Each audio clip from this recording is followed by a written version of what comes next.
તો આજની મારી સૌથી પહેલી ટીપ આપણી જે કાચની બંગડી હોય છે એના માટેની છે. તો આપણે ક્યાંક બહાર જતા હોઈએ ત્યારે આપણે બેગની અંદર કપડાની સાથે આપણી જે કાચની બંગડી હોય છે એને પણ પેક કરતા જ હોઈએ છીએ.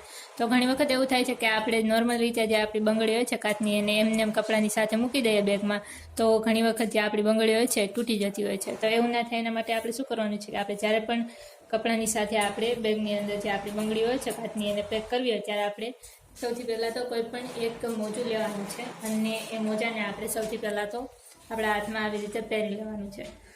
પછી આપણે આપણા હાથમાં જે આ બંગડી હોય છે કાચની એને આવી રીતે મૂકી દેવાની છે અને પછી આપણે જે આ મોજું હોય છે એની અંદર જે આ બંગડી હોય છે એને નાખી દેવાની છે આવી રીતે.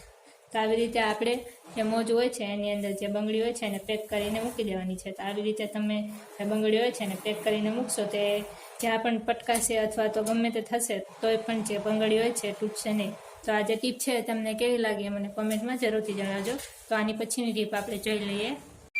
તો નેક્સ્ટ ટીપ મારી જે આપણો કાચ હોય છે કબાટનો એના માટેની છે. તો તમે અહીંયા જોઈ શકો છો કે આ જે કાચ છે એની અંદર ઘણા બધા ડાઘ પડી ગયા છે. તો આ જે ડાઘ છે એને આપણે ઘણી વખત ધોવા માટે, સાફ કરવા માટે આપણે સાબુનો યુઝ કરતા હોઈએ છીએ. આપણે સાબુથી જે આ કાચ હોય છે એને ઘણી વખત ધોતા હોઈએ છીએ. તો જે સાબુ છે એના પણ નિશાન ઘણી વખત જે આ કાચ હોય છે એની ઉપર રહી જતા હોય છે. તો આપણે જે આ કાચ છે એને ઇઝીલી અને સારી રીતે કઈ રીતે સાફ કરવો એની હું તમને ટીપ જણાવું. તો એના માટે આપણે શું કરવાનું છે કે આપણે કોઈ પણ જે બટેટું હોય છે એ બટેટાનું આપણે એક સ્લાઇડ કાપી લેવાની છે આવી રીતે અને એની અંદર આપણે આવી રીતે નખ મારીને અથવા તો ચાકુની મદદથી આપણે એનો જે રસ હોય છે એ કાઢી લેવાનો છે. પછી આપણે જે આ બટેટું હોય છે એને જે આ કાચ હોય છે ત્યાં ઘસવાનો છે આવી રીતે.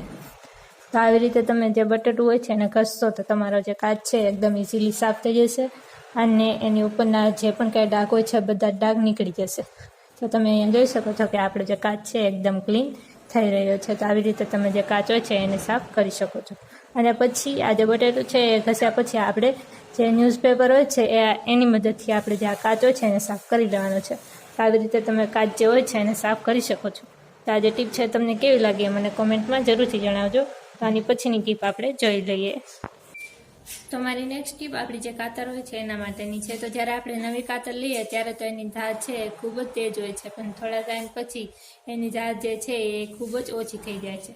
તો આપણે ઘરે જ આ જે ધાર છે એને ફરીથી તેજ કરવા માટે શું કરવાનું છે કે આપણે કોઈ પણ જે મીઠાનો ટુકડો હોય છે એ લઈ લેવાનો છે અથવા તો તમે જે મીઠા ભરેલો ડબ્બો હોય છે એ પણ લઈ શકો છો અને આપણે આ જે મીઠું છે એને જે આ કાતરની ધાર હોય છે એની ઉપર આવી રીતે ઘસવાનો છે અથવા તો તમે જે મીઠાનો ડબ્બો હોય છે એની અંદર પણ જે આ કાતર છે એને મૂકી દઈ શકો છો. તો આવી રીતે આપણે મીઠાની અંદર કાતર મૂકી દઈએ અથવા તો જે મીઠું છે એને કાતર ઉપર ઘસીએ તો આપણી જે કાતરની ધાર છે ફરીથી તે જ થઈ જશે. તો આ જે ટીપ છે તમને કેવી લાગી એ મને કોમેન્ટમાં જરૂરથી જણાવજો. તો આની પછીની ટીપ આપણે જોઈ લઈએ.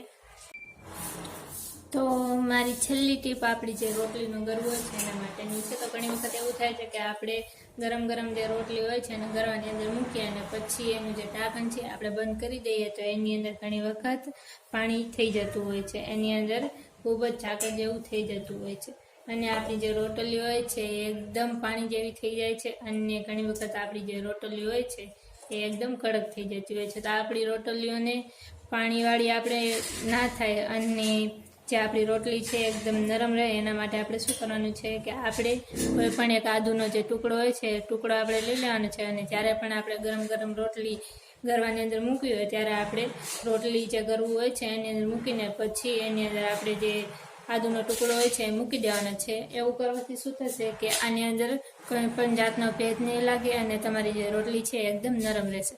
તો આજનો વિડીયો તમને કેવો લાગ્યો મને કોમેન્ટમાં જરૂરથી જણાવજો અને વિડીયો પસંદ આવ્યો હોય તો વિડીયોને લાઇક શેર જરૂરથી કરતા જજો અને ચેનલ ઉપર નવા આવ્યા તો ચેનલને સબસ્ક્રાઈબ જરૂરથી કરતા જજો. તો કાલે પણ મળશું આપણે આવી જ અવનવી ટિપ્સ સાથે. તો જોતા રહેજો બ્લોગ દિવ્ય અને તો કાલે જ મળીએ આપણે આવી બધી ટિપ્સ સાથે.